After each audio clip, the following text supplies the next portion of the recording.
Welcome to Lurking Moon, your portal to the unknown. I moved into the old duplex on Buck Street in Bangor because it was cheap, close to work, and, according to the landlord, quiet, except for the pipes. I should have known that any place described like that was already hiding a problem, but at the time I was exhausted, fresh off a messy breakup, and just wanted somewhere to start over. The house had that typical New England charm from a distance. Peeling white paint, slanted roof, a little porch that creaked if you looked at it too hard. But inside, it felt hollow, like a shell that had been scraped clean too many times. The attic staircase was right outside my bedroom door, a narrow set of boards with a pull-string light hanging above the top step. I remember thinking it was strange that the landlord had a brand new padlock on the attic door. "Storage," he said. "Previous tenants left junk. Don't worry about it." The first night, I brushed off the noises as old house settling. Thumps, cracks, a soft dragging sound now and then. Bangor homes do that in the cold. But around 2:40 a.m., I heard something unmistakable. A quick, skittering movement directly over my bed, fast, like something with more than two limbs. I sat upright, heart hammering, listening as whatever it was paused, then crept slowly across the ceiling. The boards above me flexed enough that dust dropped from the seams of the plaster. I told myself it was a raccoon. Maybe a squirrel, but raccoons don't stop and listen when you whisper, "What the hell?" under your breath. Over the next week, the pattern repeated. Always between 2:30 and 3 a.m., always that same frantic scuttling, followed by slow, deliberate crawling. I mentioned it to my coworker, Paul, during a night shift at Northern Light Hospital. He laughed it off, saying something about attic gremlins. But when I told him the footsteps sometimes circled my bed tight, like a predator getting familiar, his face shifted. "Get the landlord to check. That sounds big." I called the landlord the next morning. He brushed me off instantly. "Nothing up there. Old building. Houses talk. You're fine." The way he rushed the words, the way he hung up before I answered, there was something he wasn't saying. That night at exactly 2:42 a.m., the thing in the attic dropped to its elbows, or whatever passed for elbows, and dragged itself across the beams so slowly I could hear skin rubbing wood. The sound was wet, like it was raw. I grabbed my phone and started recording. The creature responded. It stopped, stayed still for a full 10 seconds, then scratched the ceiling directly above my head with something sharp. Long, deliberate strokes. I froze. My breath felt too loud. It scratched again, almost playfully. I didn't sleep the rest of the night. By the fifth night, the noises had escalated. I heard low breathing, raspy and hollow, seeping through the gaps in the boards. At one point, the ceiling dust drifted down in steady lines, like something was pressing its face against the wood. I swear I heard it sniffing. The next morning, I finally snapped and cut the lock off the attic door with bolt cutters I borrowed from Paul. The second the metal snapped, a heavy silence settled over the house, as if whatever was up there had been waiting. The attic was freezing, far colder than the rest of the duplex. The rafters stretched long and crooked beneath the roof, and the single bulb flickered violently when I pulled the cord. At first, they didn't see anything, just debris, insulation, a few broken crates. But then I noticed the grooves.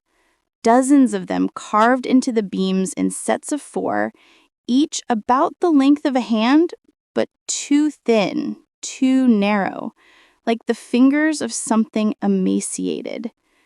In one corner, the insulation had been pulled downward and shredded in long strips as if by hunger or obsession. I stepped closer. That's when I heard it. A soft exhale behind the support beam. Not an animal exhale. This was low, deliberate, and far too close. I backed toward the stairs, keeping my eyes locked on that dark back. Then something slid into view.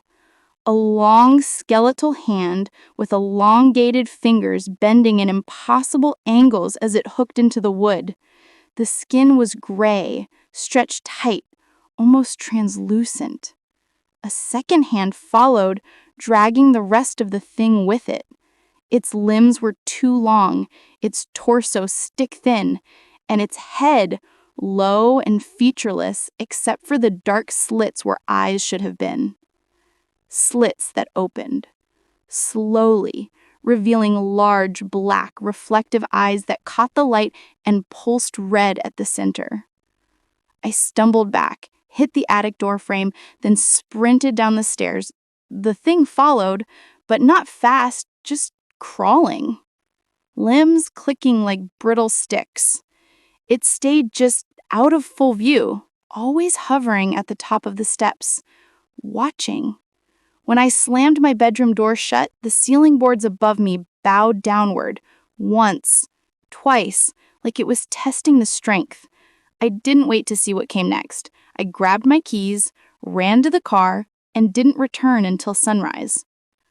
The landlord refused to believe me, though the scratches and grooves were still there. He evicted me 2 days later with a cold, "You signed a no disturbance clause." I didn't fight it. I left Bangor altogether.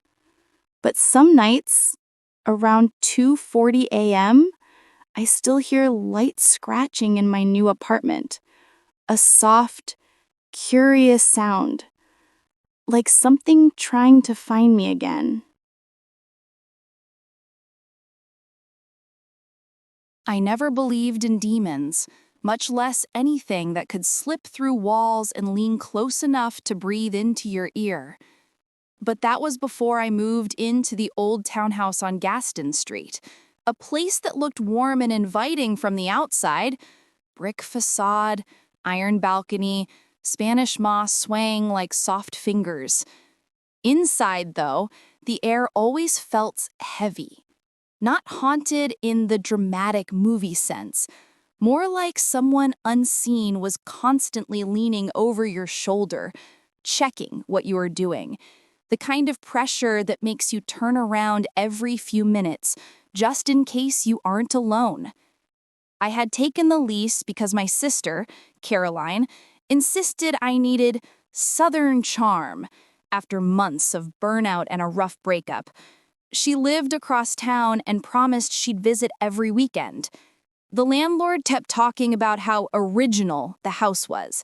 Original floors, original windows, original molding, and I realized later that original also meant untouched by sunlight or joy. Yet the first week was normal enough, quiet except for the occasional carriage rolling down the street at night. Then the whispering started. The first time it happened, I had just fallen asleep. I remember the drifting sensation, that point where your muscles give up and your mind floats.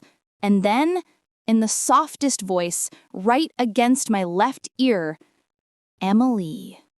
It wasn't sharp or threatening.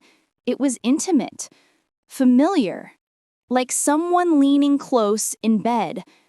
I jerked awake, heart racing, and looked around the dark room. The windows were shut, no fans on, no air vents pointed at me, and, most importantly, no one else lived with me. The next night, the whispering returned, again at the edge of sleep, again warm against my ear, again calling my name, Emily. But this time followed by a slow exhale, as though tasting the air around my face. I sat up and felt someone's weight shift off the mattress. Not fully, not in a visual way, just a distinct pressure that lifted. You know, when someone sits close enough that the bed dips slightly? That. Except no one was there. By the third night, the presence wasn't hiding its intentions. I felt the mattress dip before I even closed my eyes, like someone climbing into bed beside me. The air grew thick, humid, as if the house was holding its breath. Then a hand, not cold, but unnervingly warm, brushed along my jawline. And again, Emily, drawn out like a lover savoring the name. I bolted from the bed, flicked on every light in the house, and stayed awake until the morning birds started chirping in Forsyth Park. I told Caroline the next day. She tried to hide her concern, but her eyes did that widening thing she does when she thinks someone needs therapy. I didn't blame her. I barely believed it myself. She brought over sage, holy water, and a playlist of gospel songs she said we should blast at full volume until anything unholy evacuates. We did all of it. The house felt lighter for a few hours. By sunset, though, the heaviness settled back into my bedroom like fog returning to a harbor. That night, the whisper came even earlier, right as I lay down. Only this time, it didn't call my name. It murmured something else, something low and rhythmic, almost like a language, or maybe a prayer being recited backwards. I froze, unable to move. Sleep paralysis, I told myself, even though I knew better. A pressure slid across my torso, pinning me down. Not painful, but impossibly heavy, like a weight meant to keep me beneath it. The breath came again, hotter than before, right against my cheek. My hair moved from the force of it. Mine, it whispered. Not Emily. Not anything human. Just that one word, whispered like a claim. I forced myself to scream, an embarrassing, raw sound, but nothing came out. My throat seized, as if fingers had wrapped around it. The pressure pressed closer until I could feel the shape of a mouth near my ear. Not lips, just a void of heat. I tried to look toward the corner of the room, hoping if I saw something, it would break whatever spell was happening. Instead, the shadow in the corner shifted. It didn't step forward, it simply expanded, stretching toward the bed like smoke with intention. When I finally broke free, maybe from adrenaline, maybe from willpower, I stumbled off the mattress and crawled backwards until my shoulders hit the dresser. The shadow snapped back like a recoiling creature, and the pressure lifted instantly. I grabbed my keys and ran out of the house barefoot, not stopping until I reached Caroline's porch. She took one look at me, sweat-soaked, shaking, pupils blown wide, and didn't ask a single question. She made up the guest room and sat with me until I fell asleep. I never set foot in that townhouse again. Caroline retrieved my things with friends while I stayed behind. She said the bedroom smelled like iron and something sweet, like rotting flowers. The landlord didn't seem surprised when I broke the lease, just sighed and muttered, "It happens sometimes." He didn't elaborate, and I didn't ask. But some nights, right before sleep, I still feel a warm breath on my left ear. And every now and then, when I lie perfectly still, I hear it whisper, not my name this time, but the same backwards language I felt pressing into my dreams, as if it's searching for a way back.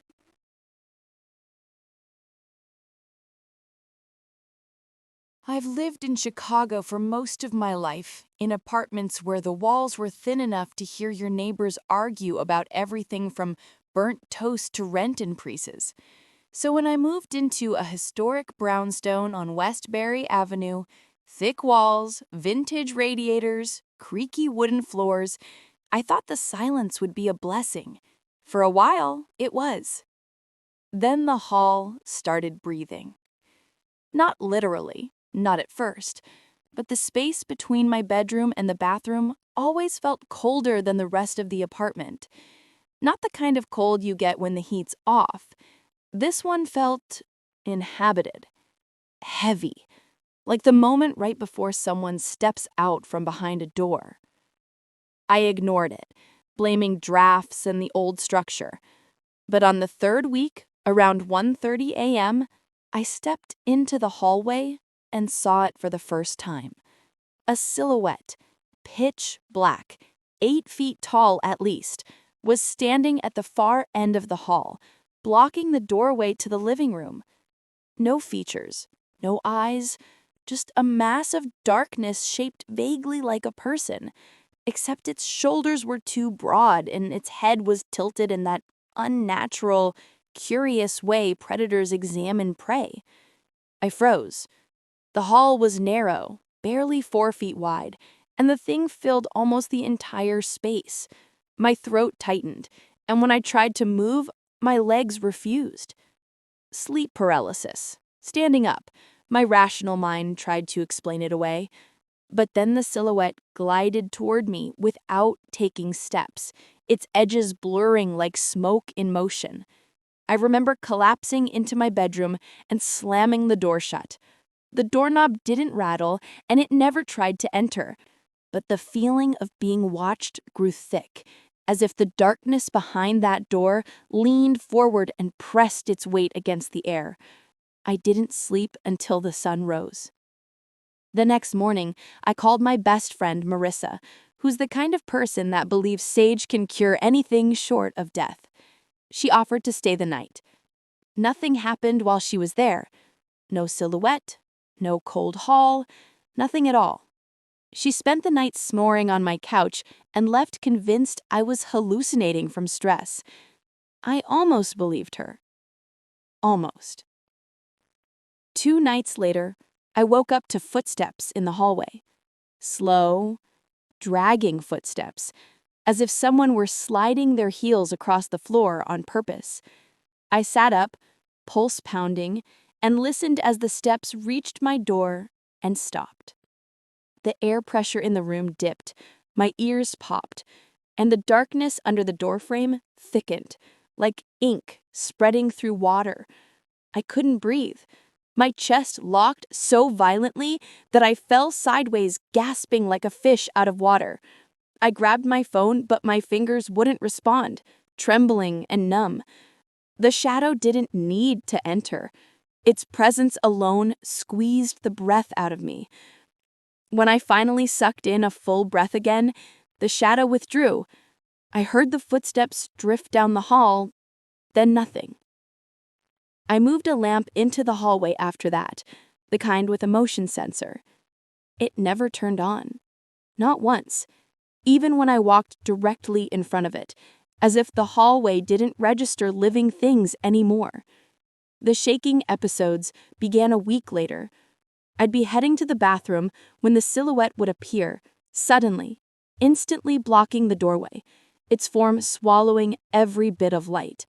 My body would lock up from jaw to toes, a full-body freeze as if every nerve was short-circuiting. During those moments, the shadow didn't move. It just stood there, perfectly still, while I remained paralyzed, trapped in my own body, a silent scream caught behind my teeth. When it finally vanished, always by dissolving upward like smoke rising, I crumpled to the floor, shaking uncontrollably. I tried reaching out to my landlord. He told me the previous tenant left in the middle of the night because of anxiety issues. When I pressed, he said she claimed someone tall lived in the hallway. He said it with a smirk, but his hands shook the entire time he talked. Marissa returned after I begged her. I didn't tell her everything. I didn't want her to think I was losing it, but she could tell I was terrified. She brought a priest. The priest lasted 10 minutes before he muttered something about oppressive presence and asked if there had been any deaths in the building. The landlord stopped answering my calls after that. The final night happened 3 months after I moved in. I woke to the sound of my bedroom door opening, not violently, not loudly, just a slow, deliberate push. In the doorway stood the shape, taller than I remembered, stretching nearly to the ceiling. I couldn't move, couldn't speak. The shadow leaned into the room, its form distorting like a mass of swirling smoke. When it reached the foot of my bed, the mattress dipped slightly, as if acknowledging me, claiming me in some quiet, horrific way. The pressure spread up my legs, along my ribs, to my chest. I thought my heart would stop. That's when it bent its head, its featureless void of a head, toward me. I blacked out. When I came to, it was morning. My bedroom door was closed, the hall light was shattered, and every photo on my living room wall had fallen face down. I packed everything that same day and left the keys under the mat. I never looked back. The landlord didn't ask questions, didn't chase me for rent, didn't send a bill. I think he knew the shadow was still there. Sometimes, though, especially when I wake up in the middle of the night, I swear I glimpse something tall, standing in my doorway, perfectly still, waiting for me to notice.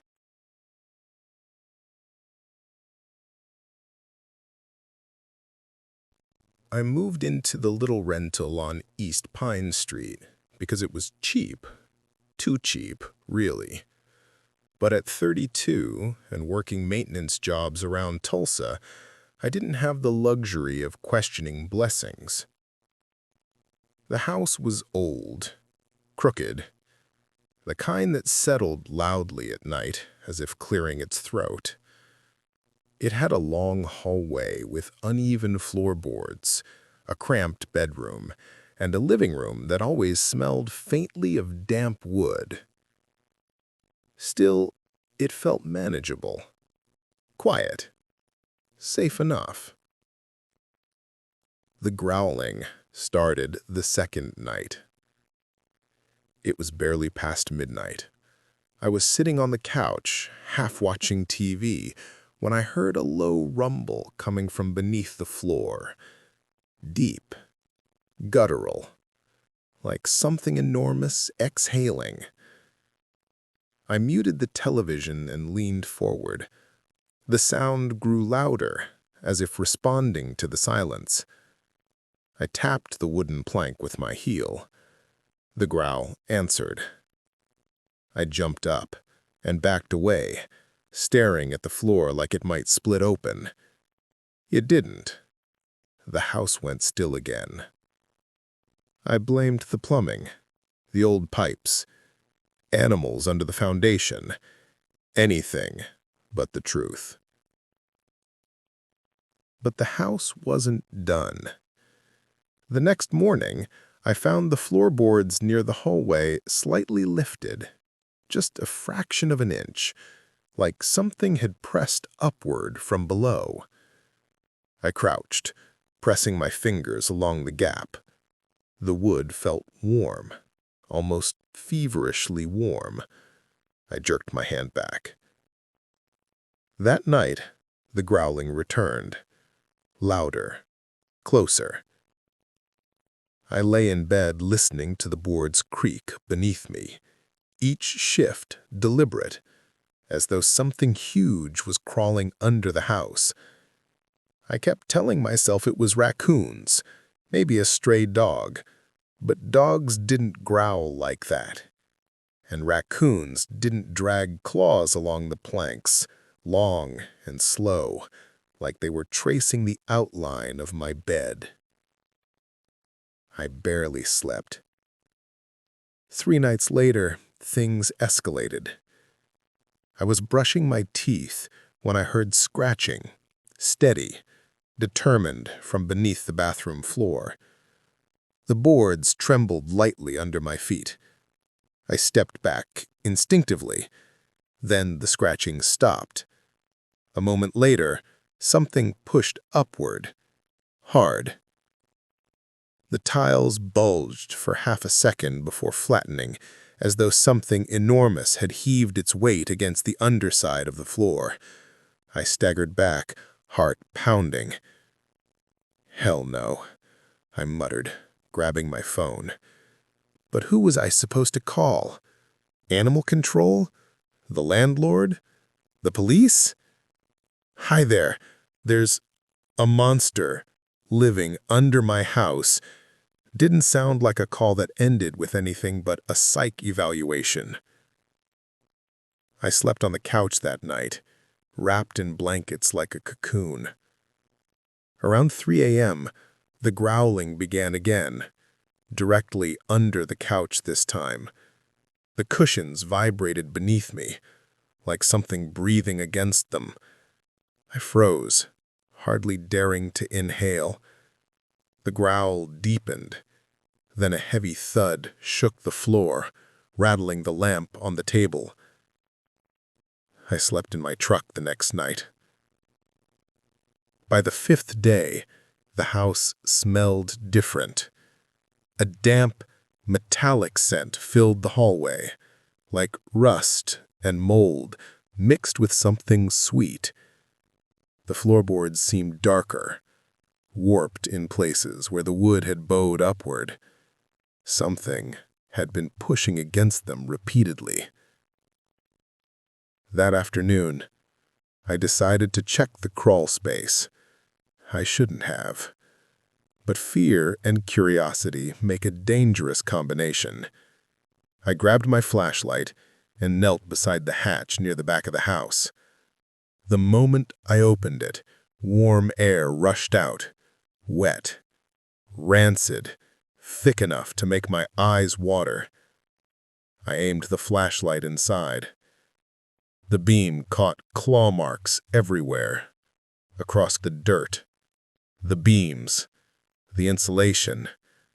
Massive gashes dug deep, like something with long, powerful fingers had been trapped down there for years. The growl came from the darkness. Not an animal sound. A voice. Low. Intelligent. Wrong. I slammed the hatch shut and ran inside, locking the door, though it made no sense. Whatever lived under that house didn't need a door. That night was the worst. I was lying in bed, too terrified to sleep, when the growling started again, louder than ever. The boards beneath me trembled. Then, slowly, the plank nearest the edge of the bed began to rise. The nails squealed as the wood bent. A hand emerged. Gray, thin, impossibly long fingers curled through the gap, nails sharp enough to catch the moonlight streaming in through the window. It flexed once, testing the space. I stumbled back against the dresser, heart slamming against my ribs. The growling shifted, almost amused. The hand pushed further, wrist and part of an arm sliding through, joints bending at unnatural angles as it braced itself against the floor. No, no, no! I bolted into the hallway, grabbing my keys and running for the front door. Behind me, the wood cracked loudly as more boards splintered.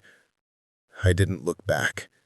I sprinted to my truck, peeled out of the driveway, and didn't stop until I reached a motel off Highway 75.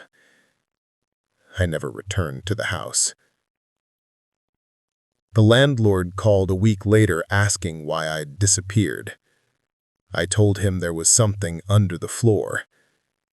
He sighed, a long, tired sound, and said, "You're the third tenant this year to say that." A month later, I drove by the old place just to see if it was still standing. It wasn't.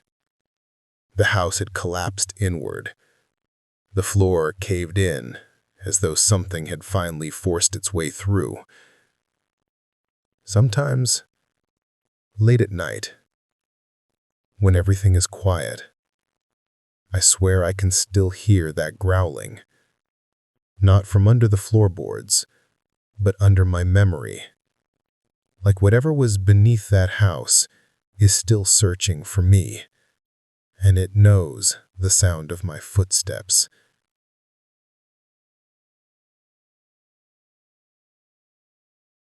I moved to Denver for a fresh start, though at the time I didn't understand what I really needed to escape. The apartment I chose was small but charming, top floor of an old brick building near Cheeseman Park, with creaky floors and radiators that hissed like arthritic snakes. The landlord, a man named Victor with permanent eye bags, warned me that nights run heavy in that building. I took it as poetic nonsense and signed anyway. I wish now that I had listened. The first week was peaceful enough.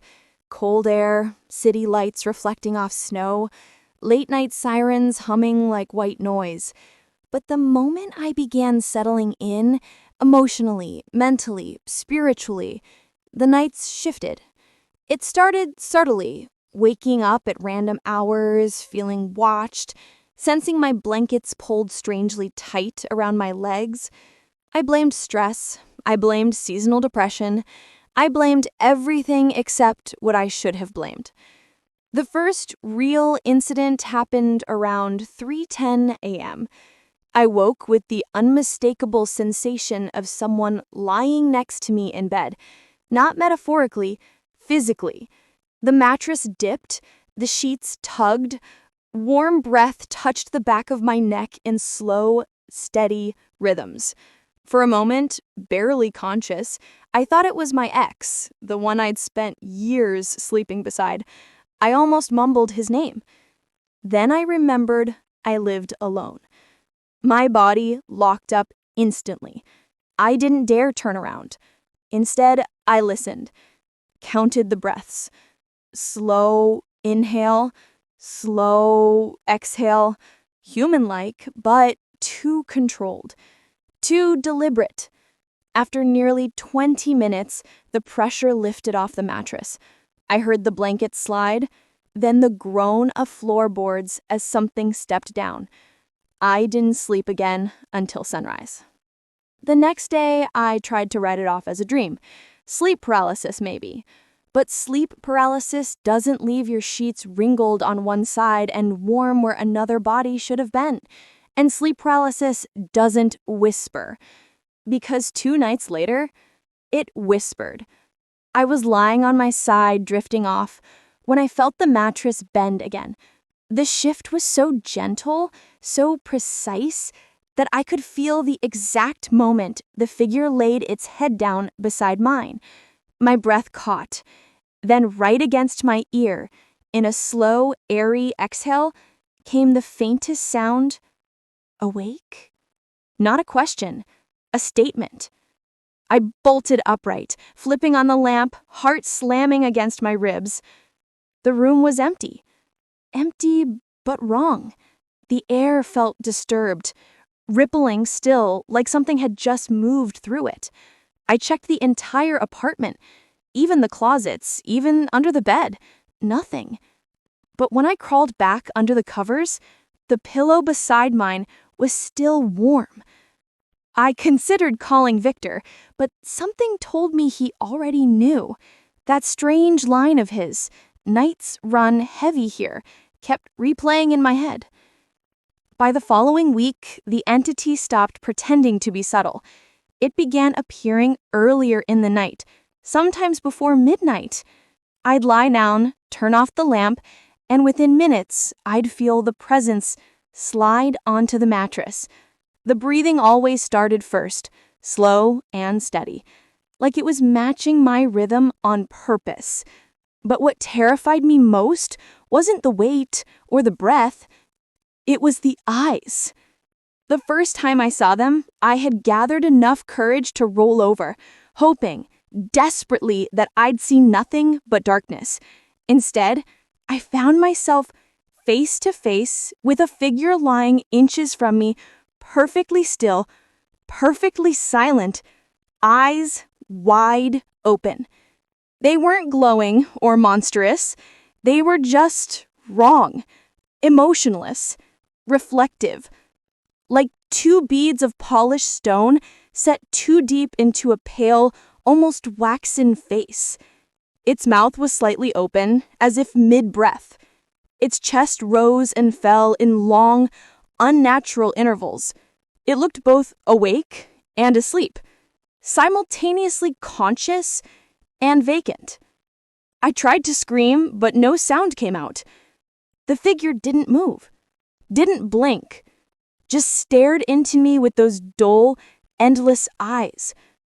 When I finally jerked backward and hit the floor, the figure remained on the bed, watching me, without turning its head. Only when I scrambled out of the room did it vanish. No sound, no fade, no retreat. Just gone. I slept on the couch that night. But even then, around 4 a.m., I felt the cushions compress beside my legs. I didn't open my eyes. When I confronted Victor the next morning, he didn't act surprised. He simply sighed and said, "The building is old. It remembers people." I demanded he explain what that meant, but he just repeated, "Nights run heavy here," and handed me a release form to break my lease without penalty.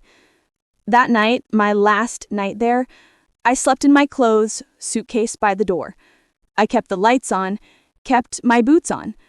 But around 3 a.m., the bulbs flickered and died, one by one, as though someone pinched them out in between their fingers. The room grew cold, colder than anything natural. And then I felt the mattress dip. The breathing returned. Slow, calm, patient. This time the whisper came from behind me, closer than ever, as a voice shaped from air and nothingness murmured, "Stay." That single word tipped me into full panic. I grabbed my suitcase, sprinted through the dark apartment, and didn't stop running until I reached my car. I drove straight to a hotel near Aurora and slept with every light on. The next morning, I left the keys with the front desk and never looked back. But sometimes, when exhaustion hits and I'm lying on my side, drifting, I still feel the faint shift of weight behind me and the slowest, quietest exhale at the back of my neck.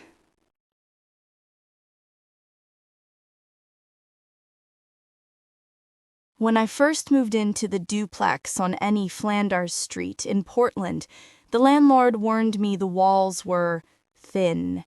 He said it like it was nothing, just an old building quirk.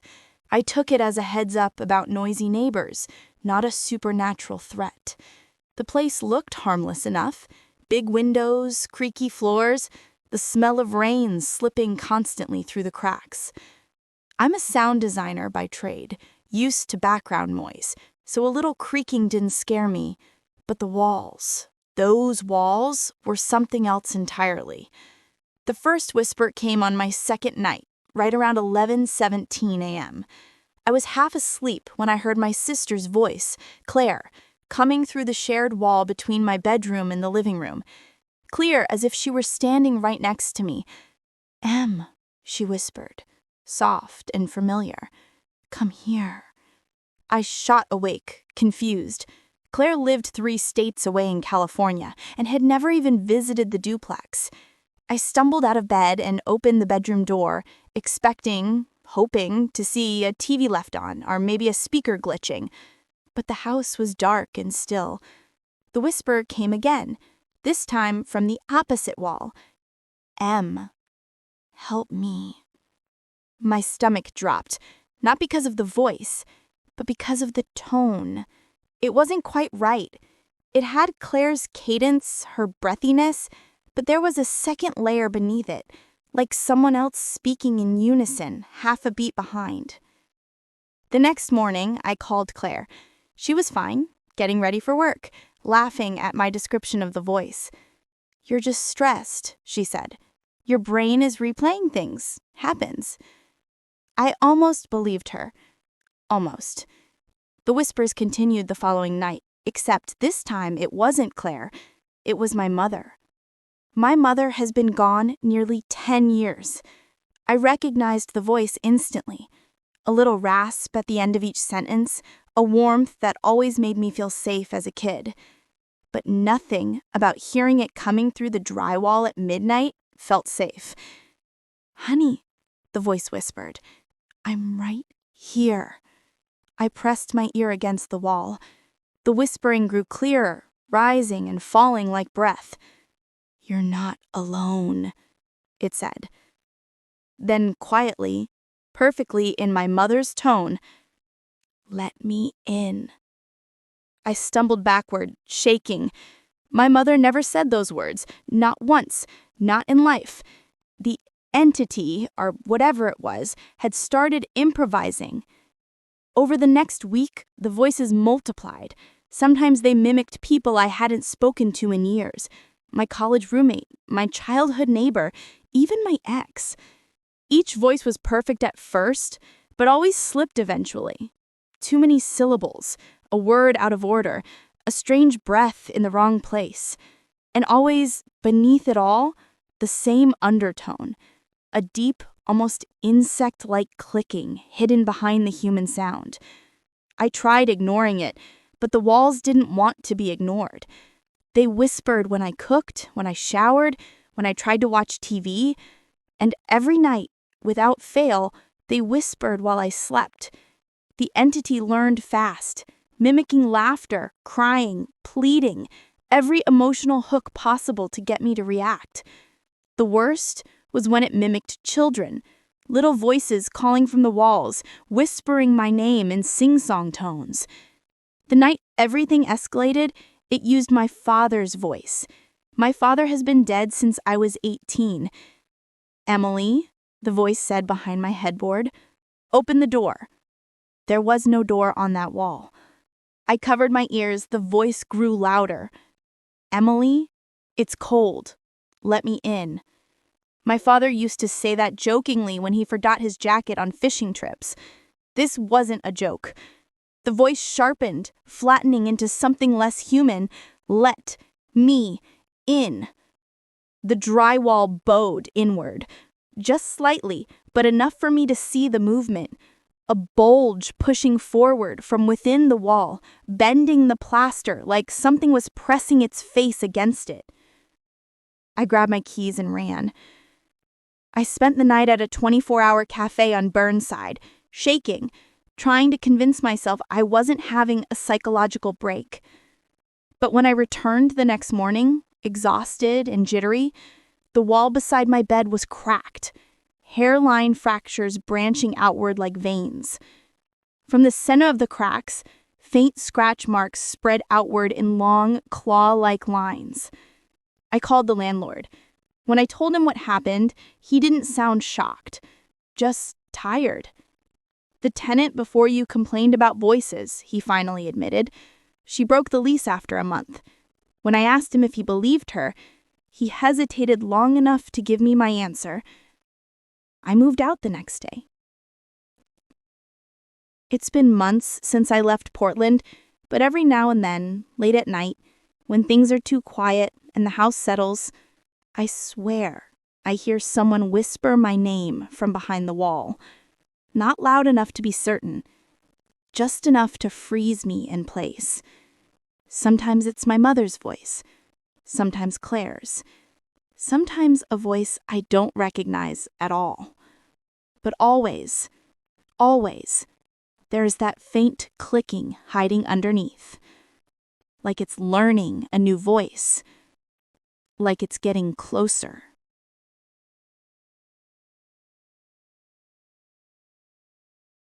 People think Honolulu is all sunlight and ocean breezes, but nights here can feel unnervingly hollow, too still, too watchful. I learned that my first month living alone in a studio apartment off Kapahulu Avenue. It was a humble place, thin jalousie windows, old tile floors, and a balcony facing a narrow alley where feral cats yowled at odd hours. I chose it because it was cheap and close to work. I regretted it within weeks. Everything started at exactly 3:11 a.m. That number became a curse. The first night, I woke to a faint tapping, like fingernails clicking tile. I thought a cat had gotten inside, or maybe a gecko was skittering across the floor. But the clicking was rhythmic, too steady to be random. Then I heard something else, a dragging sound, slow and wet, like someone pulling a heavy, limp limb across the ground. I stayed perfectly still, listening. Click, drag, click, drag. The sound grew closer, moving from the kitchenette toward my bed. My breath hitched. There was no mistaking it. This wasn't an animal. Something was crawling. I fumbled for my phone but froze the moment I saw a shadow stretch across the wall. Long, impossibly long, bent the wrong way. A silhouette with limbs jutting backward, elbows and hips twisted in directions no human joint could manage. As it crawled into view, the dim orange glow from a street lamp caught its shape through the blinds. It had no knees. Its legs bent backward like broken sticks. It moved on all fours, but not naturally. Its limbs jerked sharply with each click, the joints locking, then snapping forward. Its head was low to the floor, chin dragging, hair brushing the tiles like dry seaweed. I should have screamed. Instead, my voice died inside me, replaced by a pressure in my chest so heavy I could barely breathe. It crawled past my foot of the bed, its spine arching high, then sinking low in a disturbing wave-like motion. When it reached the side of my mattress, it stopped. Abruptly, the clicking ceased. Silence expanded so thick it rang in my ears. Then, it lifted its head. I didn't see its face, thank God. The angle was wrong, the shadow sharp, but I could hear its breath. Slow, raspy, almost curious. It inhaled deeply, like it was smelling me. Then, in a distorted, crackling whisper, it said my name. Leah. I jerked backward instinctively, hitting the wall. It had never heard my name. No one had said it that night. Yet there it was, spoken perfectly, except for an undercurrent of something insect-like, chittering beneath the syllables. The creature tilted its head as if pleased with my terror. I felt the mattress sink slightly, not from weight, but from the pressure of the thing wanting to climb onto it. I forced myself to move, scrambling across the bed and lunging for the light switch. The moment the room filled with brightness, it vanished. Not ran, not crawled away, just blinked out of existence, leaving only the fading echo of its dragging breath. I stayed awake until sunrise, pacing, shaking, checking every corner of the apartment. The next night, 3:11 a.m. exactly, the clicking returned. This time, it came straight from the closet. The sliding door trembled as the creature pressed against it from the inside. The panel bowed inward, the shape of a hand, or whatever passed for a hand, pressing through the thin wood. Long fingers. Too many joints. Something tapped from within, almost impatient. Tap, tap, tap. I ran from the apartment, barefoot, not stopping until I reached the beach. I sat there until morning, staring at the waves and trying to convince myself I was losing my mind. But when I returned, the closet door was cracked open. Deep gouges ran across the inside floor, long enough to match the creature's stride. The third encounter was the last. I had decided to sleep with all the lights on, rationalizing that demons, ghosts, whatever, they hated brightness. Around 3 a.m., everything seemed normal. No clicking, no dragging. I started to believe I might have actually scared it off. Then, every single light in the apartment went out. At once. Not flickered, died. And before my eyes could adjust, I heard it again, right beneath my bed. The sound was unmistakable, its backwards bent limbs contorting, dragging across the tile, forcing its torso upward. I felt the bed lift slightly as something pushed against the underside. The creature was trying to crawl onto the mattress from below. I bolted for the door, stumbling, hitting my hip on the counter as I fled.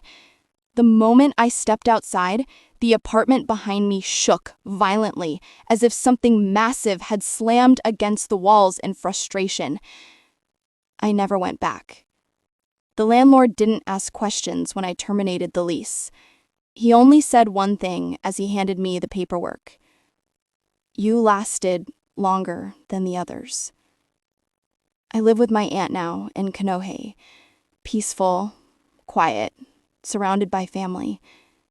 But even here, some nights around 3:11 a.m., I feel the faintest tremor beneath the floorboards, and I swear I hear clicking.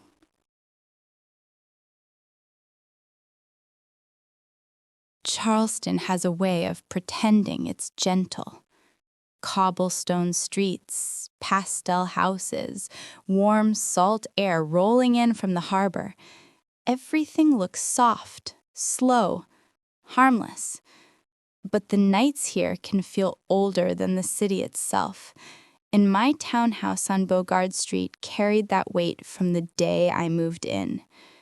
It was a narrow, 2-story place with slanted floors and creaking beams, the kind of structure you can hear breathing when the wind shifts. I chalked it up to old architecture. I wish I'd trusted my instincts instead. The first strange thing happened within a week. I woke in the middle of the night, muscles locked, unable to move. I'd experienced sleep paralysis once in college, so I recognized the terror immediately. The inability to shout, to flinch, to even blink fast enough. But this time, something was different. There was pressure on my chest. Not just weight, a hand, a palm, pressing firmly between my collarbones, fingers spread wide enough for me to feel each tip sink into my skin. Through the darkness, I sensed someone leaning over me, their breath warm and slow. Then I saw them, 2 faint red glimmers hovering inches above my face. Eyes, watching me without blinking. When the paralysis broke, I gasped so violently it hurt. The room was empty. But the next morning, a hand-shaped bruise, red, almost burned looking, spread across my sternum.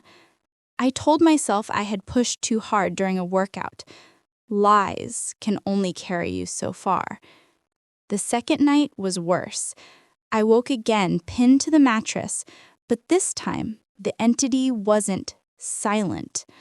A low, grumbling exhale slid across my cheek, warm and damp, like something breathing through a half-open mouth. I tried to turn my head, but my muscles refused. The red eyes appeared again, closer now, angrier, brighter. They pulsed with each breath the entity took, as if glowing from an internal heat. Then, something spoke, not in a voice, but in a vibration that sank directly into my bones. Don't move. The words weren't heard, they were felt. My vision blurred. The pressure on my chest intensified until my ribs creaked. The thing's shape flickered in the dark, only visible in quick flashes.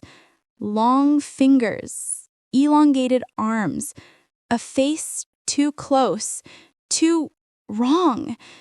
When the paralysis finally snapped, I bolted upright and lunged for the lamp. The moment the light hit the room, the red eyes vanished like blown-out embers. I tried everything, sleeping with lights on, leaving the TV running, playing meditation music, even placing salt lines on my windowsills, the way my grandmother once mentioned. Nothing stopped it. Every night, around 2:47 a.m., the entity returned. Sometimes it hovered beside the bed, its red eyes drifting like floating embers. Sometimes it pressed a hand around my ankle and dragged me halfway down the mattress before I snapped awake. Once, it whispered my full name, Elena Moreau, perfectly, syllable by syllable, as if testing how my identity felt on its tongue. The hand marks continued appearing, angry red imprints on my ribs, my thighs, my upper arms, some shaped like fingers, some like full palms, once, disturbingly, shaped like a face pressed against my skin. They throbbed with heat, fading only to reappear the next night. Desperate, I asked my coworker Lacey, Charleston born and raised, whether the city had a history with sleep demons. She froze instantly. Her grandmother used to warn about a thing called the red sleeper, something that crept into rooms and pressed itself onto women at night. "Don't ever sleep facing the wall," Lacey whispered. "It comes through the dark places, through corners, through the breath between thoughts." That night, I slept on the couch, facing outward, as far from a wall as possible. It didn't help. At exactly 2:47 a.m., the air thickened, heavy and warm, like someone exhaling through the entire room. I felt the cushions shift, a dip beside my legs. Then a hand slid slowly up my calf, fingertips burning hot, dragging along my skin like branding irons. I tried to scream, but my throat constricted. The red eyes materialized inches from mine, glowing brighter than ever, reflecting something hungry and intent. Pinned against the couch, I felt the entity's full weight pressing down on my chest, crushing the air from my lungs. The red eyes widened, and the pressure increased until small black dots filled my vision. I thought I was dying, but the strangest thing happened. My phone alarm went off. A loud, jarring chime at 3 a.m. The entity recoiled as if burned. The red eyes flickered, dulling to embers before fading completely. The weight vanished. I curled into myself and sobbed until sunrise. I moved out the next morning. I didn't pack. I ran. I told the landlord a vague lie about family issues and didn't wait for a refund. I didn't care. It's been months since Charleston, but I still wake some nights with phantom pressure on my chest. And sometimes, just as I'm about to fall asleep, I catch a faint red glow in the corner of the room, gone the moment I look toward it, as if it's checking whether I'm still awake or whether I've forgotten it.